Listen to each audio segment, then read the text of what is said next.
ऐसा कोई प्लान हो स्पोर्ट्स की लिहाज से जो आप आगे लेकर आ रहे हो, जो कराची में पहले कभी ना हो? बहुत सारे अपने प्रोडक्ट्स दिए हैं जो सामने आए हैं, लेकिन कुछ बिग सरप्राइज हो स्पोर्ट्स की लिहाज से, कैसे ग्राउंड हो, फिटनेस डेवलपमेंट हो, अम्यूजमेंट पार्क या बेहतर। देखिए 2-3 मैं आपको आज बातें कर दूं। एक तो देखें, ककरी ग्राउंड एक बेहतरीन मिसाल है हमारी कमिटमेंट की कि हम किस तरह की स्पोर्टिंग फैसिलिटीज़ अपने शहर में चाहते हैं। आप सबको याद होगा कि एक ज़माने में लियारी का जो कदीमी ककरी ग्राउंड है, बल्कि मौलाना मोहम्मद अली जौहर ककरी ग्राउंड है, उसका क्या हाल था। एक ज़माने में मट्टी वहाँ उड़ती थी। आज आप वहाँ जाके देखें तो एक बेहतरीन फर्स्ट क्लास इंटरनेशनल स्टैंडर्ड की फुटबॉल फैसिलिटी है, बास्केटबॉल फैसिलिटी है, इंडोर गेम्स फैसिलिटी है, बॉक्सिंग फैसिलिटी है वहाँ पे। उसके बाद हमने यही चीज़ गिजरी में की, यही चीज़ हमने इब्राहिम हैदरी में बलोच मुजाहिद पे की, इब्राहिम हैदरी फुटबॉल ग्राउंड पे की, और फिर हमने शेरपा कॉलोनी लांडी में हमने स्टार ग्राउंड बनाया जो कि 20 एकड़ पे, जिसमें फुटबॉल ग्राउंड है, क्रिकेट ग्राउंड है, बास्केटबॉल कोर्ट्स हैं, टेनिस कोर्ट्स हैं, ताकि लोगों को ये फैसिलिटीज़ मिल सके। मैं आपको अच्छी खबर ये देता हूँ कि इंशाल्लाह कल मैंने एक स्कीम अप्रूव की है जो कि हम बल्दिया टाउन का एक बड़ा मशहूर हमारा ग्राउंड है, तकरीबन 25-30 एकड़ पर वो मौजूद है, और उसको हमने मॉडर्न बुनियादों पे एक स्पोर्ट्स ग्राउंड बनाने के लिए अपनी रिक्वेस्ट भेज दिया हुकूमत को, और इंशाल्लाह हंगामी बुनियादों पर उसको काम करके इंशाल्लाह डिस्ट्रिक्ट किमाड़ी बल्दिया के अंदर भी इसी तरह का प्रोजेक्ट लेके आएंगे ताकि वहाँ की आवाम को भी वो चीज़ मिल सके। इसके साथ साथ जो हमारे अपने फुटबॉल ग्राउंड हैं KMC के पुराने, उनको भी हम बेहतर करने की कोशिश कर रहे हैं। और मैं चाहता ही हूँ कि अगले 6-8 महीने में मौसम थोड़ा अच्छा हो जाए हमारा, उसमें हम कराची मेयर्स कप करें जिसके अंदर फुटबॉल के इवेंट्स हों, जिसके अंदर क्रिकेट के इवेंट्स हों। हॉकी एक बार फिर गुफ्तगू का महवर बन गया है, मैं कहता हूँ हॉकी के उसके ऊपर इवेंट्स हों, और इस तरह के जो इंडोर गेम्स होते हैं जिसके अंदर बास्केटबॉल वगैरह है, इनको हम करें ताकि इन चीज़ों को बेहतर बनाया जा सके। इसके साथ साथ KMC की फैसिलिटीज़ में फुटसॉल, टेबल टेनिस और पैडल टेनिस, इनको भी हम मुतारिफ़ कराने की कोशिश करें। और बाग इब्ने कासिम में और KMC स्पोर्ट्स कॉम्प्लेक्स में दोनों प्रोजेक्ट के ऊपर इस वक्त काम हो चुके हैं, और मैं पुरुम्मीद हूँ इंशाल्लाह कि आइंदा 2 से 2.5 महीने में वो फैसिलिटीज़ भी कंप्लीट हो जाएंगी इंशाल्लाह। आपने ग्राउंड की अपग्रेडेशन की बात की, बहुत अच्छे जो ग्राउंड पहले बंजर नज़र आते थे, आपने उसको अपग्रेड तो कर दिया हुआ, जैसे कि आपने सारे करते हैं, और अपग्रेड यकीनी तौर पर हो गई, बहुत अच्छी हुई है। लेकिन मसला ये होता है कि जो पहले अगर बंजर ग्राउंड था, एक आम गली का बच्चा भी आके खेल लेता था, लेकिन जब अपग्रेड हो जाता है तो वो एक आम गली का बच्चा, उसके लिए ज़रा आना मुश्किल हो जाता है, दरवाजे बंद हो जाते हैं। तो ये थोड़ी सी अरे देखिए, 2 चीज़ें हैं। पहले तो हमें फ़ैसला ये करना है कि अगर हमें बैनुल अक़वामी टीम्स के साथ कम्पीट करना है ना, तो अगर भारत का बच्चा उस एस्ट्रोटर्फ पे खेल रहा है, उस बेहतरीन क्वालिटी इक्विपमेंट के साथ लेस होके काम कर रहा है, खेल रहा है, तो फिर हमारे बच्चों का भी ये हक़ है कि हम उनको फैसिलिटी प्रोवाइड करें। होता क्या है बदकिस्मती के साथ, जब भी आप कोई बोल्ड फैसला करते हैं, अभी आप किसी मट्टी वाले ग्राउंड में जाएंगे ना तो पिच पे लड़ाई हो रही होगी, होती है कि नहीं होती? जब मैं बड़ा हो रहा था तो हम टंकी ग्राउंड में जाके खेलते थे, सुबह फजर के वक्त जाके पिच को कब्जा करते थे, राइट। मुझे कोई इसमें वो नहीं है, मैं कोई अमीर आदमी का बच्चा नहीं हूँ, मैं इसी शहर की गली मोहल्ले की गलियों में पला बड़ा हूँ। तो हम नूर ग्राउंड में जाके पिच को घेरते थे, कश्मीर ग्राउंड में जाके करते थे, वो जो सिविक सेंटर के पीछे हमारा टंकी ग्राउंड है, वहाँ जाके हम पिच को बाकायदा घेरना पड़ता था, राइट। अब मुझे बताएं, अगर उसको सिस्टमेटिक तरीके से डेवलप करके एक बुकिंग की फैसिलिटी हो जाती है तो ज़्यादा बेहतर चीज़ है।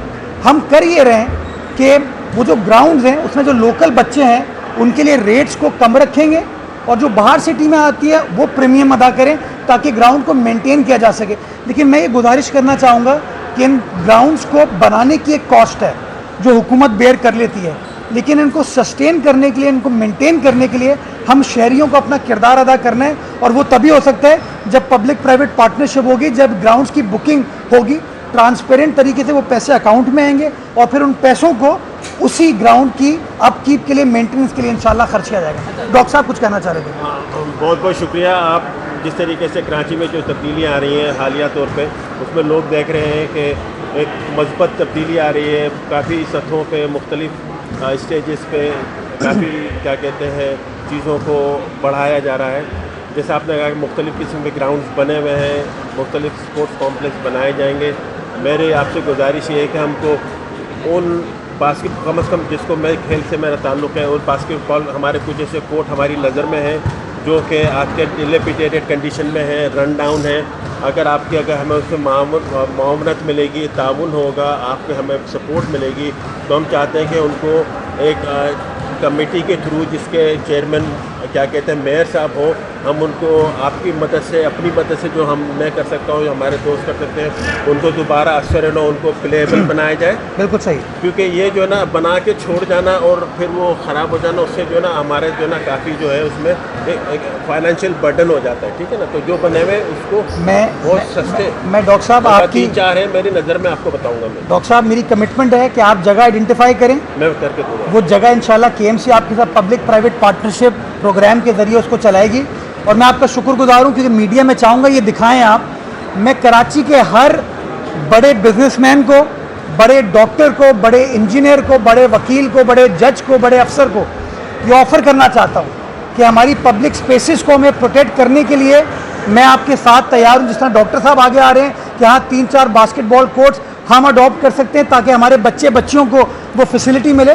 अगर कोई और शख्स कराची शहर में ये आइडेंटिफाई करेगा तो मैं इस बात की मुकम्मल सपोर्ट करता हूँ कि मेयर कराची उसका शाना बशाना खड़ा होगा, केएमसी उसके शाना बशाना खड़ी होगी और जो सपोर्ट उनको चाहिए होगी इंशाल्लाह वो हम प्रोवाइड करेंगे। जी भाई साहब, ये बता दें अब इससे थोड़ा सा एज ए तर्जुमान से हुकूमत बजट आने वाला है, ज़ाहिर बड़ा करीब ये है ना, कराची के मेगा प्रोजेक्ट्स ये ज़ाहिर ऑनगोइंग जो मेगा प्रोजेक्ट है और कोई नए मेगा प्रोजेक्ट आपने प्रपोज किए। दूसरी बात, मैदान के लिए माजी में चाइना कटिंग की नज़र हो चुके थे, एक नहीं कई बड़े बड़े मैदान, तो अभी ऐसे कौन से आपने आइडेंटिफाई किए जो अभी भी इस चाइना कटिंग के बच्चे में है मैदान? मैंने एक मीटिंग की थी अपने स्पोर्ट्स डिपार्टमेंट के साथ। होता कि 1994 में केडीए ने उन स्कीम्स को ट्रांसफ़र कर दिया केएमसी को, नोटिफिकेशन हो गया, लेकिन प्रैक्टिकली पोजेशन जो है ना वो हैंडओवर नहीं होती, जिसका फ़ायदा वो जो बीच में दरमियान में लोग बैठे होते हैं ना वो उसका फ़ायदा उठाते हैं और चाइना कटिंग करने में कामयाब हो जाते हैं। तकरीबन कोई शहर में गालिबन एक मोहतात अंदाजे के मुताबिक 150 से ऊपर ऐसे ग्राउंड्स हैं जो कि केडीए ने ऑन पेपर ट्रांसफ़र कर दिए, लेकिन प्रैक्टिकली उसका कंट्रोल केएमसी के पास नहीं आया है। मैंने वज़ीर बल्दियात के सामने ये इस इशू को रेज़ किया और उन्होंने इस बात को मुकम्मल सपोर्ट की यकीन दहानी कराई कि बिल्कुल उस नोटिफिकेशन के ऊपर अमल दरामद होगा ताकि वो ग्राउंड मुंतकिल हो जाए। जिसकी छोटी सी मिसाल मैं आपको दूंगा, नॉर्थ कराची का एक ग्राउंड, वो नॉर्थ कराची का ग्राउंड केडीए का था। 1974 में नॉर्थ कराची ने केडीए ने उसको नोटिफिकेशन के ज़रिए केएमसी को हैंडओवर कर दिया। आज भी केडीए कहती है कि वो ज़मीन केएमसी की है, लेकिन टाउन कहता है कि नहीं ये ज़मीन हमारी है। कुछ प्राइवेट लोग आके कहते हैं ये ज़मीन हमारी है। तो ये जो बंदरबाट हुई है ना, मैं समझता हूँ इसके खिलाफ हम सबको सीसा पिलाई हुई दीवार बन के आगे बढ़ने की ज़रूरत। और मैं कमिटेड हूँ इंशाल्लाह, जो शहर की मिल्कियत है, शहर की आवाम का असासा है, वो शहर की आवाम की मिल्कियत है, ना मेरी ज़ात की मिल्कियत है ना किसी और की ज़ात की मिल्कियत है। इंशाल्लाह उनको प्रोटेक्ट करने में अपना किरदार अदा करूँगा। बाकी जो मेगा स्कीम्स हैं मैंने आपको बताया है कि कराची में इजाफी तकरीबन 200 MGD पानी की लाइन जो हब डैम से लाई जा रही है 12.5 अरब रुपए कॉस्ट की, 100 MGD नई लाइन है और 100 MGD की जो पुरानी लाइन है उसको रिहेबिलिटेट किया जाएगा। सिंध गवर्नमेंट के इश्तराक से हम उसको टेकअप कर रहे हैं। Karachi water and sewerage corporation के बोर्ड ने उसकी मंजूरी दे दी है। वज़ीर आला सिंध ने अहकाम जारी कर दिए हैं कि वो बजट के उसके लिए काबीना की मीटिंग में उसको पेश कर दिया जाए। तो इंशाल्लाह मैं पुरुमीद हूँ कि इस मंसूबे से कराची का पानी का एक मसला हल करने में हमारी हुकूमत कामयाब हो पाएगी। दूसरी चीज़ जो K4 का ऑगमेंटेशन है, जो 77 अरब रुपए जिसके लिए रिक्वायर्ड हैं, जो हमारे पास मौजूद हैं, उसका अप्रूवल एक्निक में पेंडिंग है।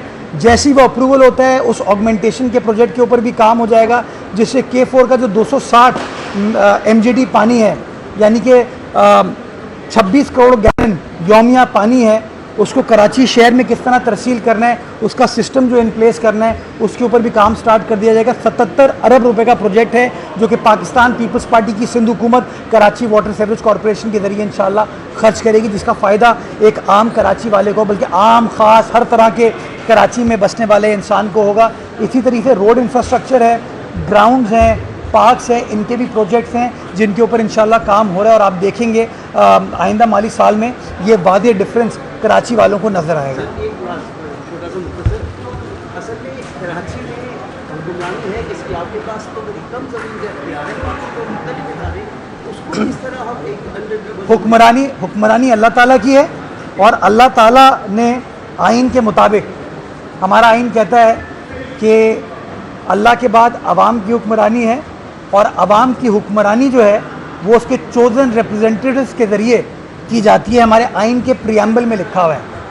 तो कराची का फादर ऑफ द सिटी, नौजवान फादर ऑफ सिटी मैं हूँ।